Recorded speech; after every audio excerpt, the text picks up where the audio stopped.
This is part 4 of the KhoodeelaarTV television channel, broadcast on the internet, not on satellite, not on terrestrial, not on cable platforms. This is under the banner of the BabyAngelGeronimo, the world's bestest witness to the depravity and the corruption, the cruelty, and the incompetence exposed in the behavior of the so-called government in the UK, government agencies, as the depraved DEFRA agency has been exposed as being the most grotesque perpetrator of depravity. Government agencies in the UK are unaccountable, undemocratic, unethical, lacking in compassion and lacking in basic, universally understood and defined competence that should be present in any government department, publicly funded in the name of serving the society. Of course, there is no such thing as society. As Margaret Thatcher, condemned as the witch, had boasted, and in the last few days of her so-called competition against Rishi Sunak to be slotted in as leader of the Conservative Party, LieZ Truss frenetically used insinuations and suggestions that she was the new Margaret Thatcher. She obviously based that on the assumption that most of the Conservative Party voters, Little Englanders, were too stupid to understand that Margaret Thatcher and LieZ Truss were two very different individuals. And LieZ Truss might fantasize that she was another Thatcher, meaning that she was going to get the benefit of being known as Thatcher was known, many things, including the Iron Lady, including the phrase that was not hers anyway, the phrase that she allegedly used, the lady is not for turning. Now, everything that Thatcher did in terms of policy, everything she did in terms of making statements while being in post as prime minister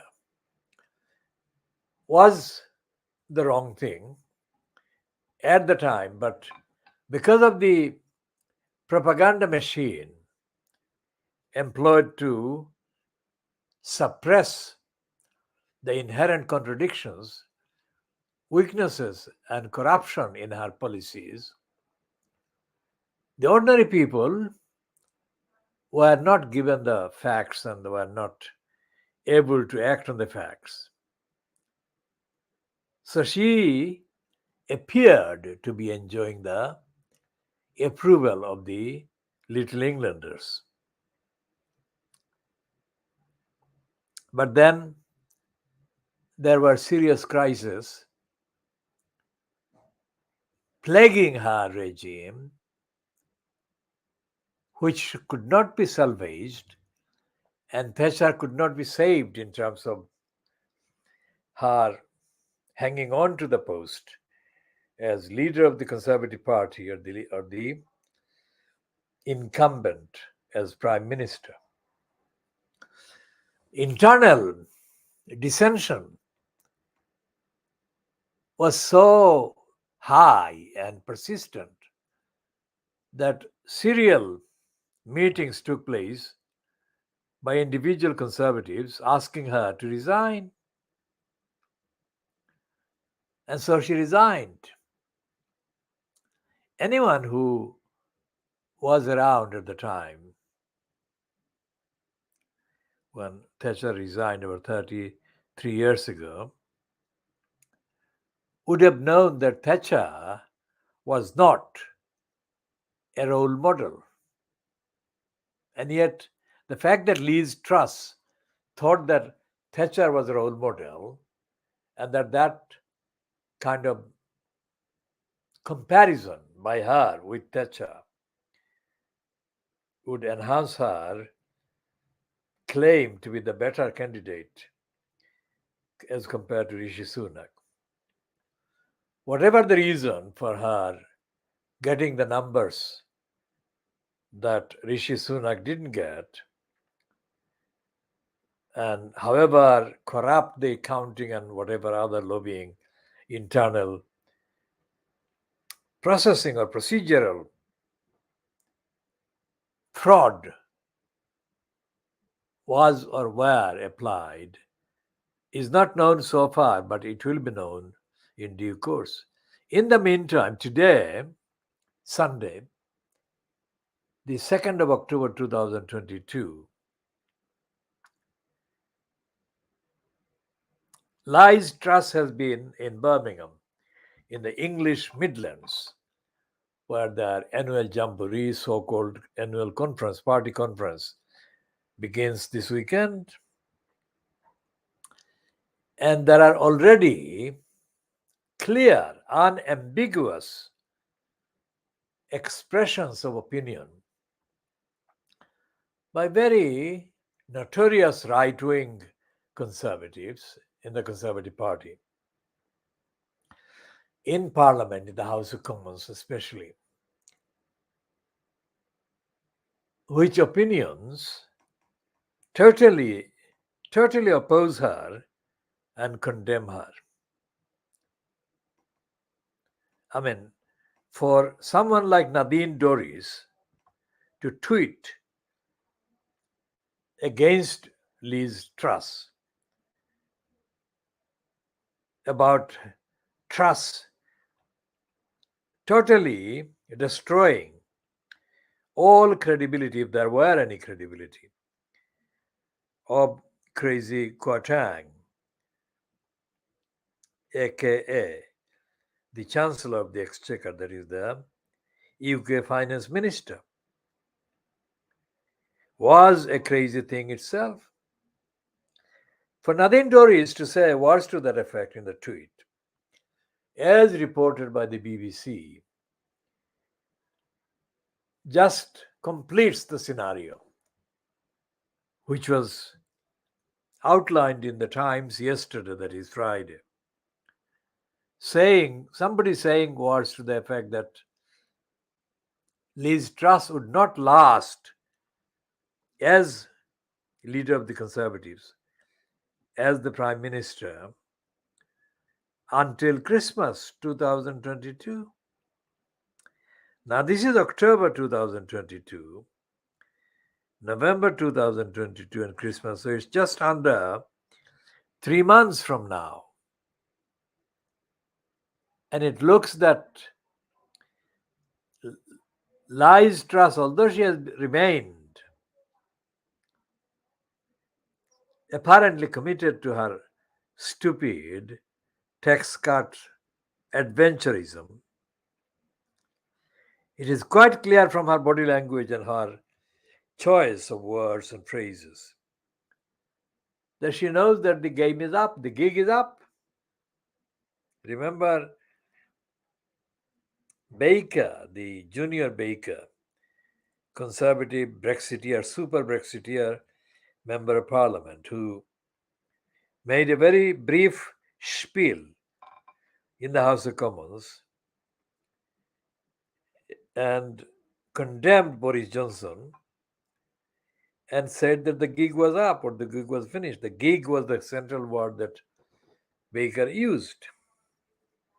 And I'm using that as a paraphrase in the commentary, and to say that LieZ Truss In my opinion, my observation, as I said previously, LieZ Truss was a lightweight right from the start. And Crazy Kwarteng was even lighter. How bad has the Conservative Party degenerated? How badly has it degenerated? I mean, to have two absolute misfits in terms of the administration of a government. I mean, you couldn't get worse.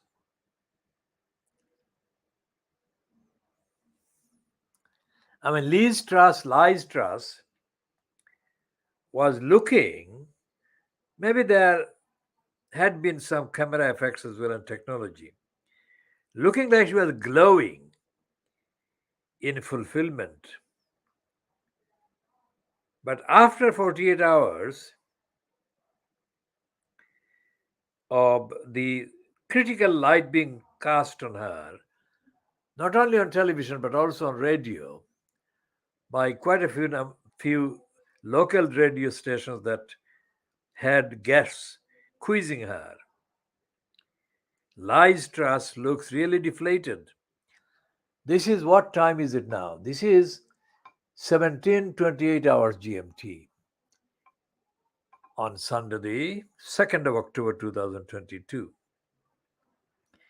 And all the images that are being accessible at this time via the internet show the consistent body language and the consistent image of a deflated LieZ Truss. Although she has begun to rewrite some of these stupid scripts, saying that she did make mistakes, which is completely at odds with her reiteration that she would continue with the adventure of cutting taxes for the richest. Although she has done that, it is not going to save her in the conservative camp. That is where the decisions about whether she stays as leader of the Conservatives and consequently as Prime Minister, the decisions are being made as to how soon she should be ditched. There is no way that her so called rewriting of the scripts will save her. The damage has been so devastating, so comprehensive, that it has upset every single main pillar on which the conservative facade has stood. The biggest pillar being the fraudulent message that the conservatives are better at running the economy.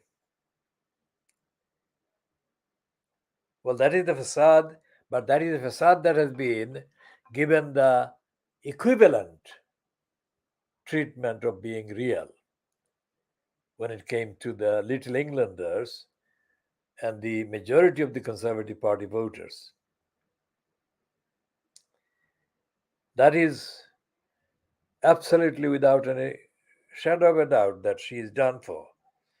She's done for, and when she's done for as the leader of the Conservative Party and the leader of the kind of government, she's also done for in terms of finishing crazy Kwarteng. And Kwarteng is a political corpse that she is having to drag out of the stage and into the oblivion that he belongs in. I mean, the point cannot be made too strongly, but it has to be made. People have said as if in mitigation, that crazy Kwarteng, unlike the appearance from his failures and disastrous policies, is quite intelligent. as they say, as attested to by the fact that he has got a quote PhD and that he has got first class degrees and that he also went to Harvard. Now, why do people refer to these places? Cambridge, Harvard. I mean, what do these references suggest about their relevance, about the attendees' relevance? When the actual truth is being told about Barack Obama, for example, who went to Harvard, as well as Michelle Obama, but Michelle we shall put aside for the time being. Barack Obama will be written about as one of the most accomplished liars and cheats and frauds. Well, he is as dishonest as Donald Trump. The only difference is that Trump's dishonesty was on display from the word go, whereas Obama hit the main stage by pretending, by stealing other people's stuff when he started the campaign for the White House. I noticed that he was lying, and I never stopped noticing that he was lying, including the sick making photo opportunity that he took part in with Hillary Clinton when they staged a series of televised antiques showing how they were enjoying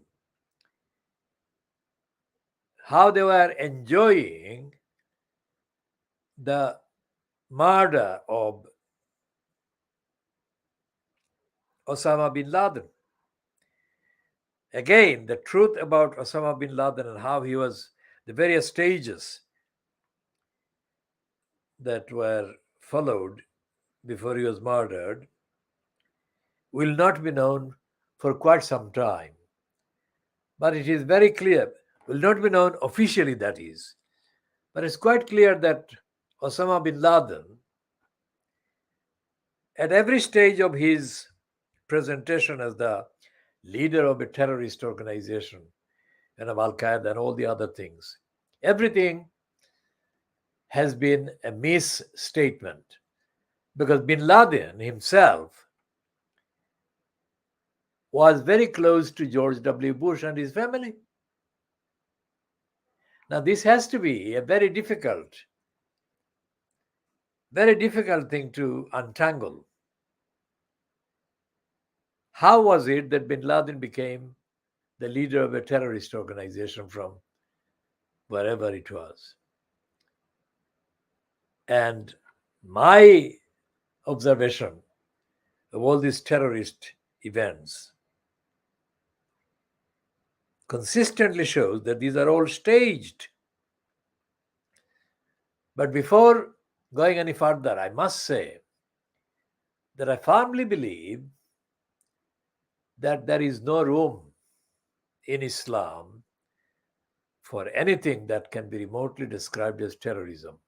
That is to say, harming and doing any damage to innocent people, vulnerable people.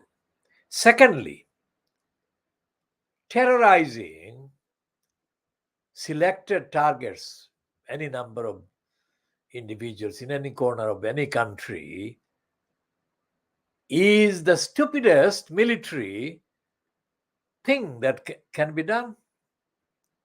No terrorism of that description has changed anything, really. That is my observation as well. And most terrorists, including the SLA of the 1970s, the Symbionese Liberation Army, showed its own stupidity.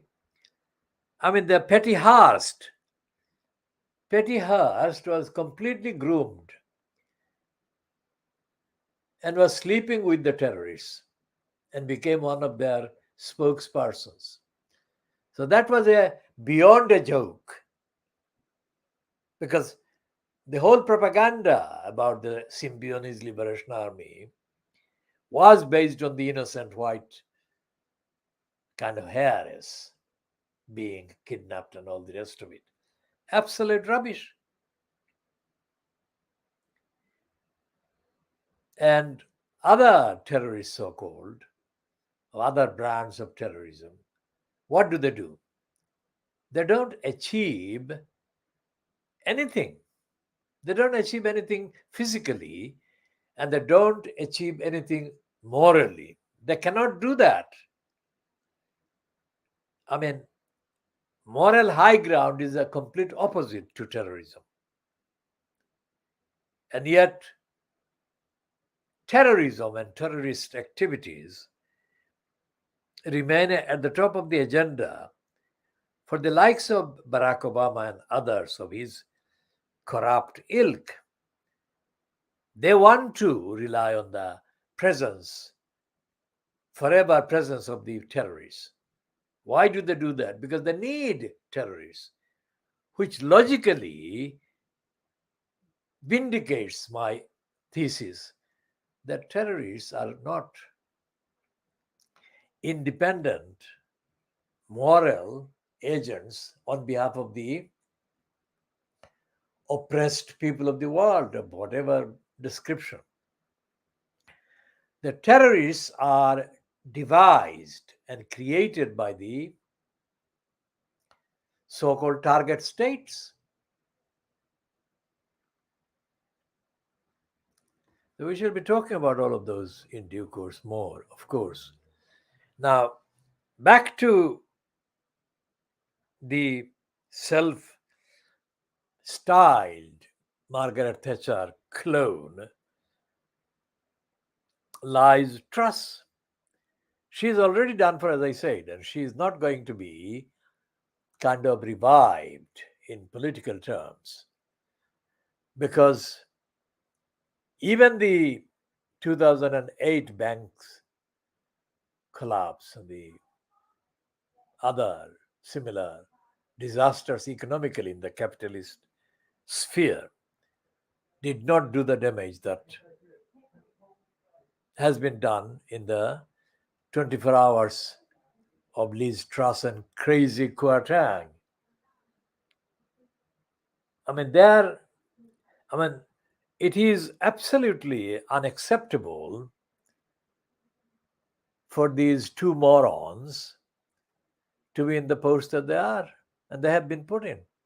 That shows I mean, the other collapse, that is the built-in collapse of things British, let's say. There is no real constitution in Britain, and so therefore these two clowns could be put in the posts of Prime Minister and the Finance Minister without any check, without any balance. That is exactly what has happened. A proper constitution, as defined objectively, is a constitution that provides for transparent and manifest checks and balances against abuse and misuse of power.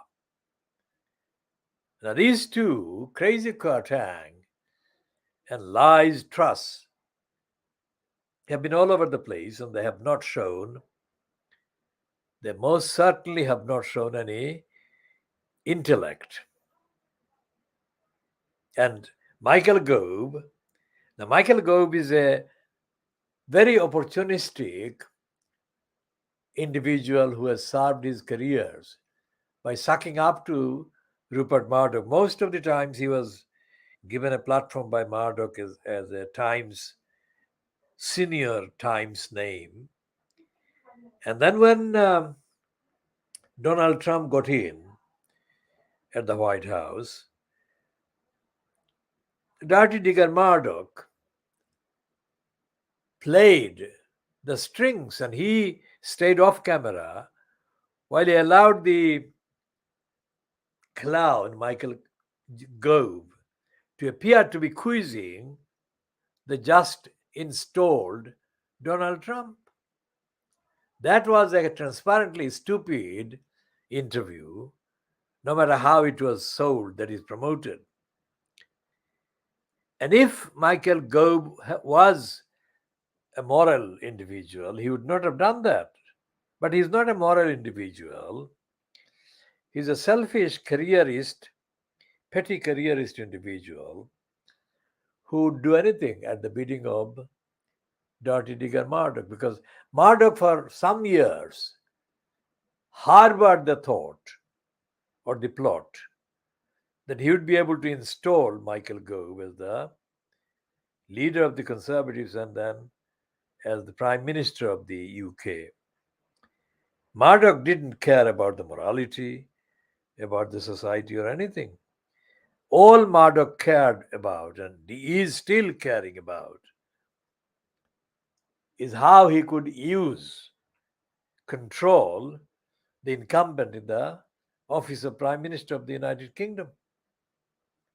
Remember, I have said originally, it has not been said by anyone else originally, that the main source of Rupert Murdoch's quote wealth is the Sun newspaper, which you call scum.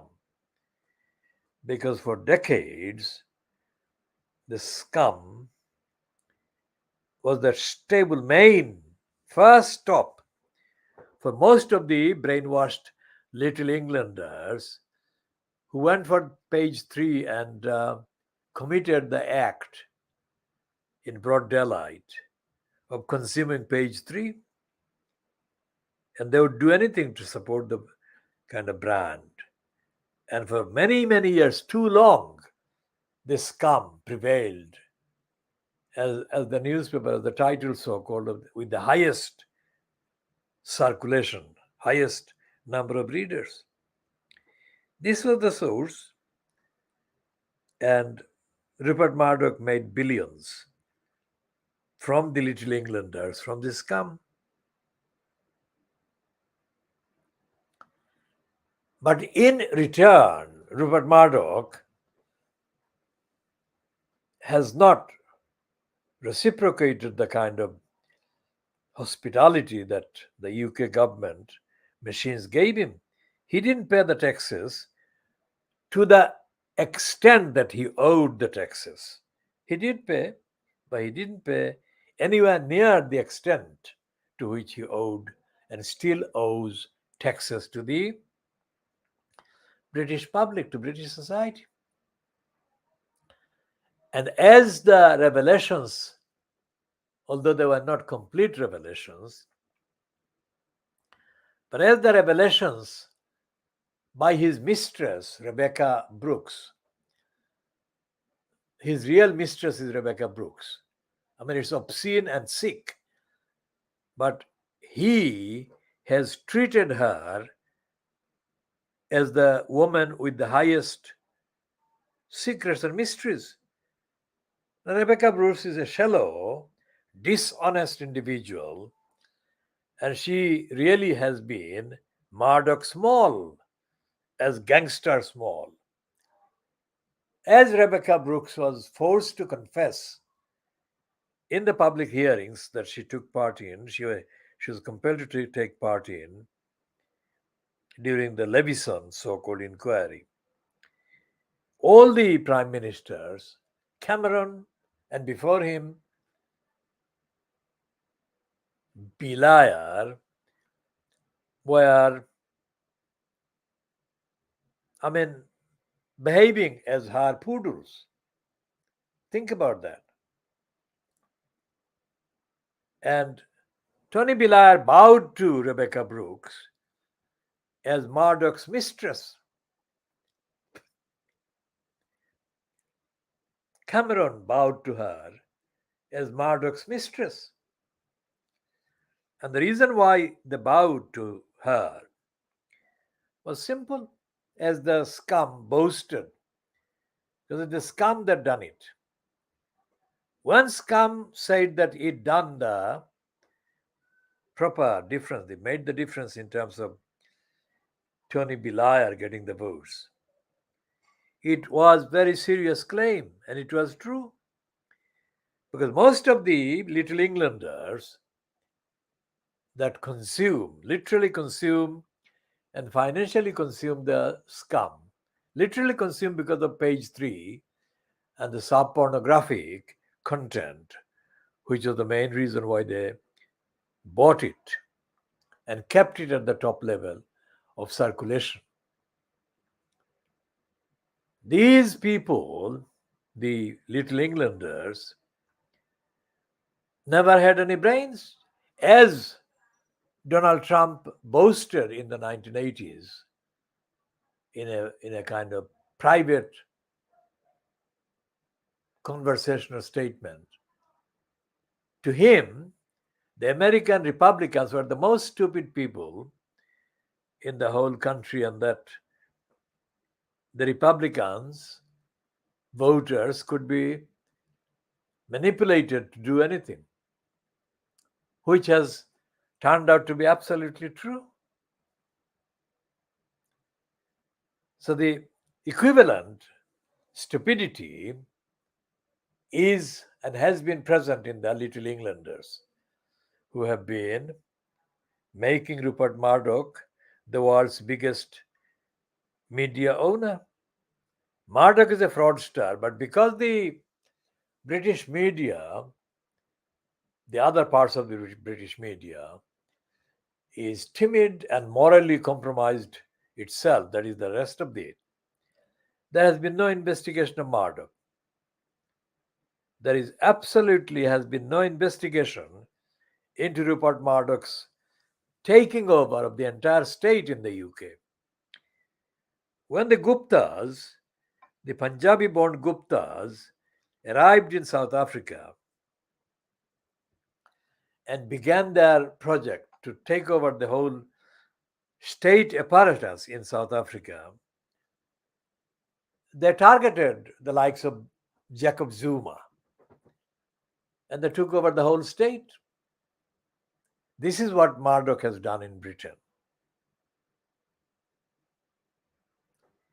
But unlike the Guptas, who have been identified and whose thuggery and robbery has been exposed, although not conclusively, and despite the fact that their thuggery and robbery has been exposed, Jacob Zuma still remains quite free. He has not been held to account.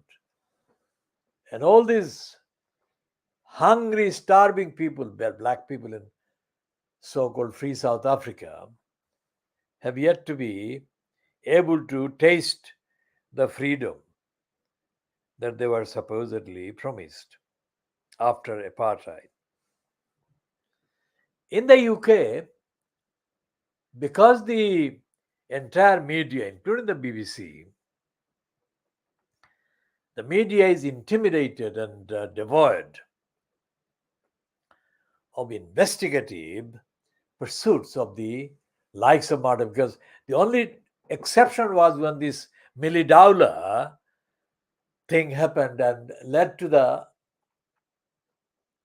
panic behavior by Cameron, who appointed Levison inquiry.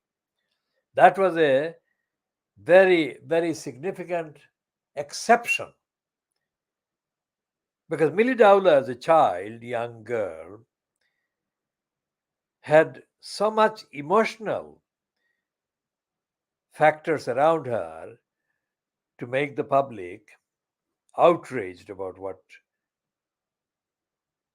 was done to her by the murderer, by the rapist. So Millie Dowler's fun, it wasn't her violence, her murder and her abuse. It was her telephone being hacked. Just notice the artificiality of even that. Her telephone being hacked that led to the Levison inquiry. And the Levison inquiry, of course, led to Murdoch staging that stunt by saying he was going to shut down the news of this cruise. Apparently, the main outlet that used or sought to use the private messages and contents of Millie Dowler's telephone. And the extrapolation of that set of hacking, the extrapolation is still being kind of felt. And most of the criminals perpetrating the phone hacking and spying and whatever have remained unprosecuted. And even the likes of Private Lie and the midget Ian Pissoff have shown their criminal immorality when they have been persistently attacking Levison. Because Levison really didn't threaten independence of the so-called independence of the press. Levison did not violate anything that should not have been violated about the modus operandi of the individual so-called journalists in Fleet Street and elsewhere. What Levison did and what upsets the likes of Ian Pissoff is that a source other than the Street of Shame and the Private Lie had the audacity to morally pass any judgment about the behavior of the journalists. Now, Private Lie, unlike the ones that preceded Ian Pissoff taking over the post, mainly due to Richard Ingram's being manipulated by Ian Pissoff to succeed Richard Ingram's. Unlike Richard Ingram's, Pissoff has actually taken the exploitation of the private eye in blackmailing various sources and parties and whatever in Fleet Street and in the media. Unlike Richard Ingram's, Pissoff has become a millionaire many times over. And Pissoff has been paid the millions under the pretext of the program Have I Got News for You. It is confected as a corrupt outfit. It is recorded corruptly, dishonestly, and it's not very brilliant. It's not very clever. But it doesn't matter because there is nobody else holding it to account or exposing it regularly. So each episode of the Have I Got News for You, for each episode that Ian Pissoff takes part in, and Paul Martin, each of them is paid £20,000. Think about that. So each of the lying sessions that they take part in for every edition, these two liars are paid £20,000. Now, Paul Martin is the kind of stooge in the package. Because without the stooge, Ian Pissoff would not be able to survive as the so-called team captain. Now, how the hell are two people called a team? And one of them is the captain. Ian Pissoff is not the captain. Ian Pissoff is a liar through and through, and a racist liar as well. But we shall talk about racism or private lie again another time. So in the media, LieZ Truss was not criticized sufficiently during the last days of this so-called kind of contest against Rishi Sunak. But she is now, because all the economic indicators within quotation marks that keep the various facades going, all the indicators show that without the myth that the Conservatives are competent economically and the British economy is reliable, there will be genuine riots in the streets of Britain. That is the bottom line.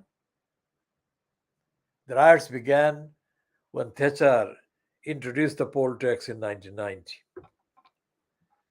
And when the riots took place in Trafalgar Square, the scale and the ferocity of the riot was nothing on that day as compared with what it would be if Thatcher had not put an end to her suicidal poll tax idiocy.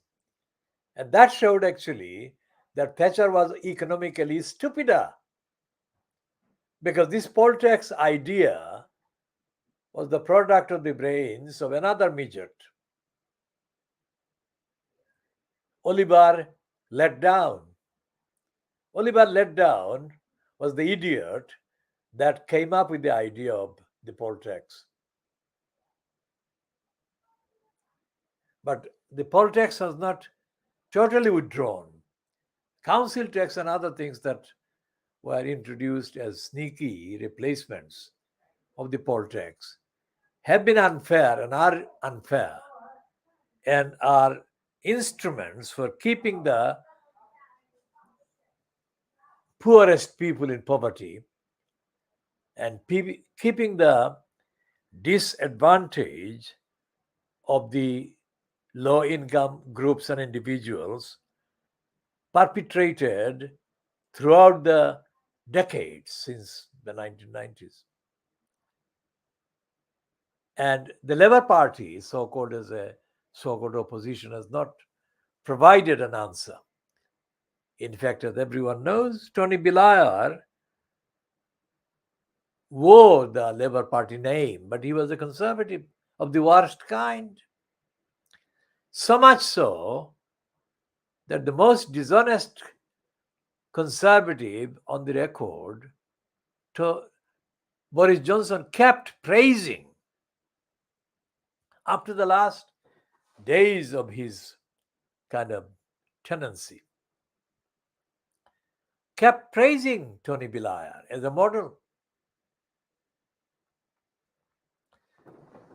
And Tony Blair's son is almost a billionaire. Now, come on.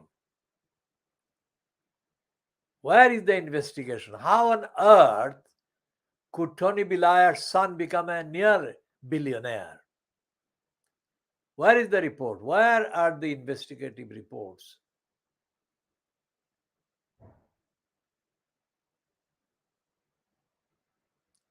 So we shall be talking about all of these, and we're ending this one by saying that LieZ Truss is having a very, very bad conference.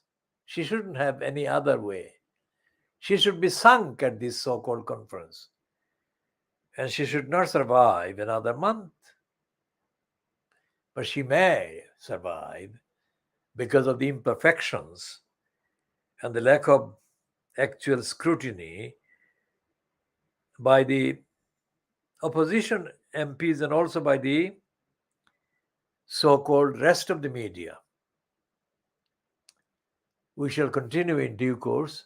This is 1800 hours GMT on Sunday, the 2nd of October 2022.